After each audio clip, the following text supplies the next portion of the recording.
Shalom, jumpa kembali dengan saya Pendeta Thomas Lukiman dari Jujur Ministry. Visi dan misi dari Jujur Ministry adalah visinya melayani dengan kasih sesuai dengan perintah kerajaan Allah, menjadi perpanjangan tangan Tuhan bagi orang miskin. Misinya membantu mensejahterakan masyarakat yang miskin, membangkitkan empati bagi orang tua dan anak-anak muda yang memiliki gaya hidup berbagi dan memiliki hati yang berkemurahan. Baik, sebelum kita akan mendengarkan perenungan firman Tuhan, kita akan memulainya di dalam doa. Bapa, di dalam nama Tuhan Yesus, kami mengucap syukur bila hari ini kami boleh menerima segala kebaikan-Mu dan anugerah-Mu yang berlimpah-limpah di dalam setiap kehidupan kami. Melalui perenungan firman Tuhan ini, kami boleh lebih mengenal akan pribadi-Mu. Kami membuka hati dan pikiran kami siap untuk diberkati oleh kebenaran firman-Mu. Di dalam nama Tuhan Yesus, amin. Tema firman Tuhan hari ini, harus bertumbuh, bukan jalan di tempat. Mengikuti Tuhan selama bertahun-tahun bukan menjadi jaminan orang mengalami pertumbuhan rohani atau mencapai kedewasaan rohani. Kedewasaan rohani seseorang dapat terlihat dari buah yang dihasilkannya. Di dalam Matius pasal 12 ayat 33, jikalau suatu pohon kamu katakan tidak baik, maka tidak baik pula buahnya. Sebab dari buahnya pohon itu dikenal. Proses pertumbuhan rohani dapat dikatakan sehat dan maju atau jalan di tempat itu terlihat dari buah yang dihasilkan. Kehidupan jemaat mula-mula mengalami pertumbuhan rohani cukup pesat dan keberadaannya menjadi berkat, sehingga tiap-tiap hari Tuhan menambahkan jumlah mereka dengan orang yang diselamatkan. Tidak ada pertumbuhan rohani tanpa membayar harga. Jemaat mula-mula mengalami pertumbuhan rohani yang baik karena mereka mau membayar harga. Mereka bertekun dalam pengajaran rasul-rasul. Firman Tuhan adalah makanan tubuh rohani kita. Iman timbul dari pendengaran, dan pendengaran oleh firman Kristus.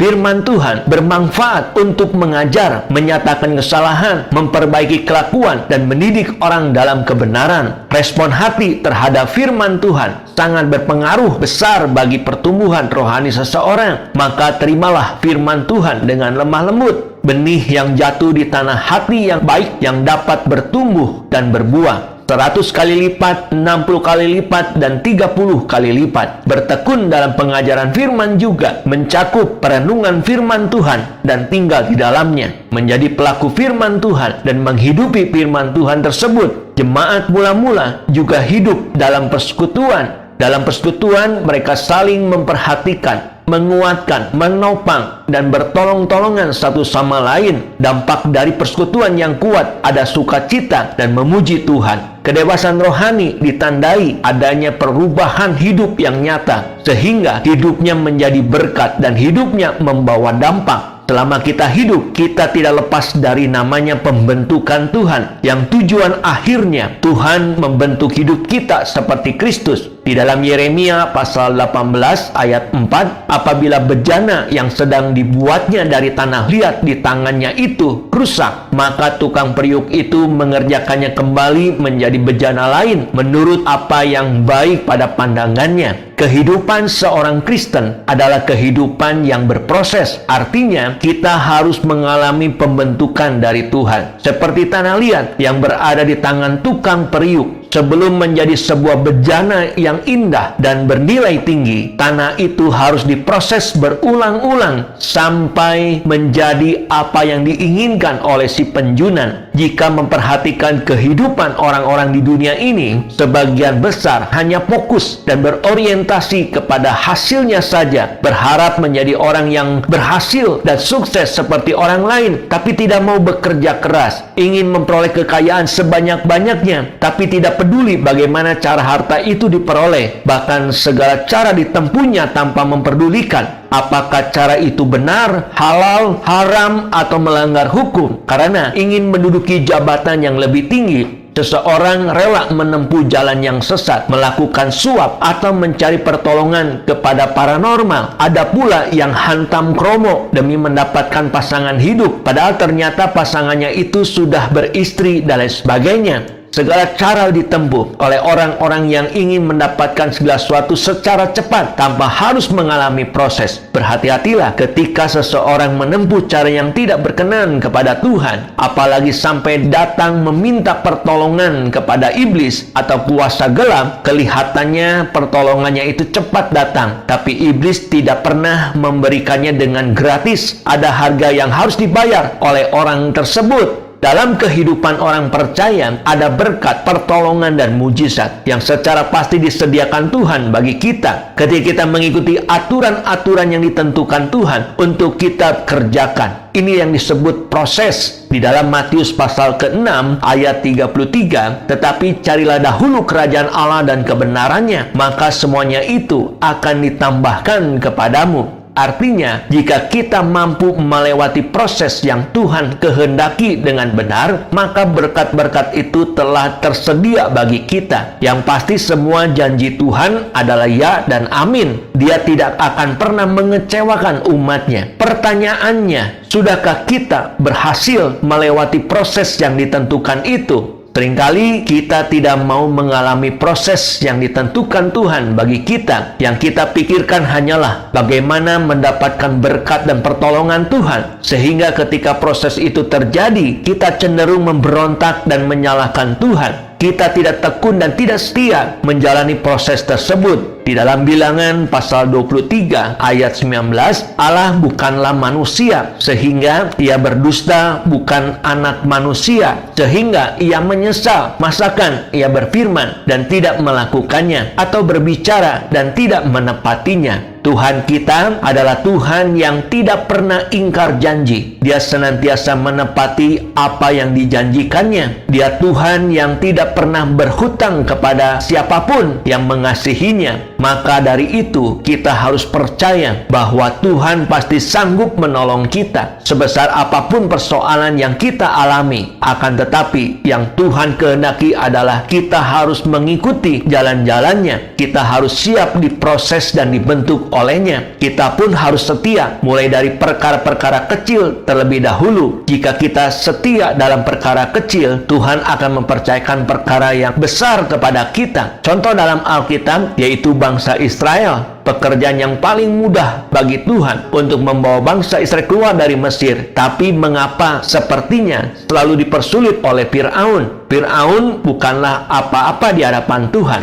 Sekeras apapun ia, Tuhan selalu punya cara yang ajaib untuk menolong dan membela umat Israel. Ketika bangsa Israel dikejar oleh pasukan tentara Mesir, Tuhan pun bertindak dengan menyatakan kuasanya. Di dalam Keluaran pasal 14 ayat 22, demikianlah orang Israel berjalan dari tengah-tengah laut di tempat kering, sedang di kiri dan kanan mereka air itu seperti tembok bagi mereka. Orang-orang Mesir pun dicampakkan Tuhan ke tengah-tengah laut Teberau. Hal ini menunjukkan betapa mudahnya tangan Tuhan memberikan pertolongan dan menyatakan mujizatnya. Namun perhatikanlah betapa Tuhan memerlukan waktu selama 40 tahun untuk memproses dan membentuk bangsa Israel. Sampai-sampai ia sendiri menyebut bangsa Israel sebagai bangsa yang tegar tengkuk. Fokus bangsa Israel hanya pada berkat dan mujizat saja, tapi menolak diproses oleh Tuhan. Akibatnya, mereka harus mengalami proses itu dalam waktu yang sangat lama. Demikianlah perenungan firman Tuhan pada hari ini. Dan saya akan akhiri perenungan firman Tuhan hari ini di dalam doa. Bapa, terima kasih bila hari ini kami boleh mendengarkan kebenaran firman Tuhan yang menuntun hidup kami saat menghadapi dan menjalani realitas kehidupan ini. Hari ini kami telah belajar bagaimana kami harus bertumbuh dalam rohani kami dan bukan jalan di tempat saja. Proses pertumbuhan rohani dapat dikatakan sehat dan maju atau jalan di tempat. Itu terlihat dari buah yang dihasilkan oleh setiap kami. Untuk mengalami pertumbuhan rohani yang baik dan hidup kami menjadi berkat, kami harus mau membayar harga, karena pertumbuhan rohani ditandai dengan adanya perubahan hidup yang nyata, sehingga hidup kami menjadi berkat dan membawa dampak. Selama kami hidup, kami tidak lepas dengan namanya pembentukan dari Tuhan, yang tujuan akhirnya Tuhan Tuhan membentuk hidup kami seperti Kristus Yesus Tuhan kami. Materikan firman-Mu dalam setiap hati kami, agar kami menjadi pelaku-pelaku firman Tuhan yang hidup. Di dalam nama Tuhan Yesus kami berdoa dan mengucap syukur. Amin. Saya Pendeta Thomas Lukiman mengucapkan terima kasih dan Tuhan Yesus memberkati kita semua. Shalom.